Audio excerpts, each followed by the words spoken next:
13 सरपंचासह 400 जणांचे सदस्यत्व रद्द। पाहुयात नेमकं काय प्रकरण आहे।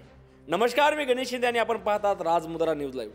मुदतीत जात वैधता प्रमाणपत्र सादर न करणाऱ्या जिल्ह्यातील 13 ग्रामपंचायतचे सरपंच आणि 400हून अधिक जणांचे सदस्यत्व रद्द करण्यात आले आहे। आणि बीडचे जिल्हाधिकारी अविनाश पाठक यांनी ही कारवाई करत गावच्या कारभाऱ्यांना जोरदार झटका दिल्याची चर्चा यानंतर जिल्हाभरात सुरू आहे। सरपंच संतोष देशमुख यांचा खून आणि त्यातील आरोपींना झालेली अटक यावरून राज्यभर बीड जिल्ह्याची चर्चा सुरू आहे। अगदी देशाच्या राजधानीत बीडमध्ये काय चाललंय याकडे तिथल्या राजकारण्याचेही लक्ष लागले आहे। अशातच बीडच्या जिल्हाधिकाऱ्यांनी काही सरपंच आणि सदस्यावर कारवाई करत त्यांची पद रद्द केली आहेत। 13 सरपंच तर 418 सदस्यांचे सदस्यत्व रद्द करण्यात आल्याने जिल्ह्यामध्ये खळबळ उडाली आहे। जात वैधता प्रमाणपत्र वेळेत सादर न केल्याने जिल्हाधिकाऱ्यांनी हे आदेश आहेत। आष्टी, अंबाजोगाई, वडवणी, पाटोदा, माजलगाव, केज आणि धारूर तालुक्यातील 413 ग्रामपंचायत सदस्य आणि 13 सरपंचांचा यात समावेश आहे।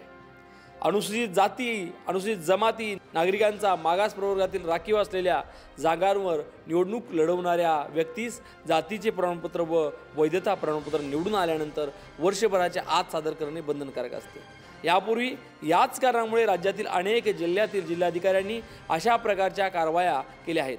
2020 पासून पुढे झालेल्या ग्रामपंचायत सार्वत्रिक व पोटनिवडणुकीमध्ये राखीव प्रवर्गातून निवडून आलेले अनेक सरपंच आणि ग्रामपंचायत सदस्यांनी यांचे जात वैधता प्रमाणपत्र विहित मुदतीत सादर न केल्याने जिल्हाधिकाऱ्यांनी त्यांचे सदस्यत्व रद्द करण्याच्या कारवाईचा दणका दिला आहे।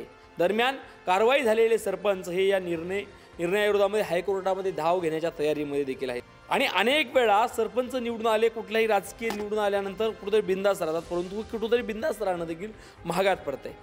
आताच बीडमध्ये जी घटना घडलेली आहे यासोबतच महाराष्ट्रामध्ये अनेक जिल्हाधिकाऱ्यांनी ज्यावेळेस गावातून एखादा जर कोणी तक्रार ज्यावेळेस करतं की यांचं जात प्रमाणपत्र नाही, त्यावेळेस देखील ज्यावेळेस तक्रार केल्यानंतर त्यावर ॲक्शन घेतली जाते।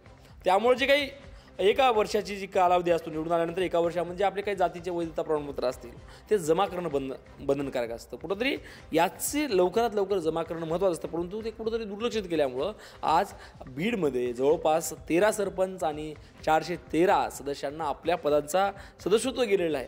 आता हायकोर्टामध्ये गेलेले आहेत, निर्णय काय येईल काय नाही हे या संदर्भामध्ये नेमकं आपल्याला काय वाटतंय? बीडचे जिल्हाधिकाऱ्यांचा निर्णय योग्य आहे का?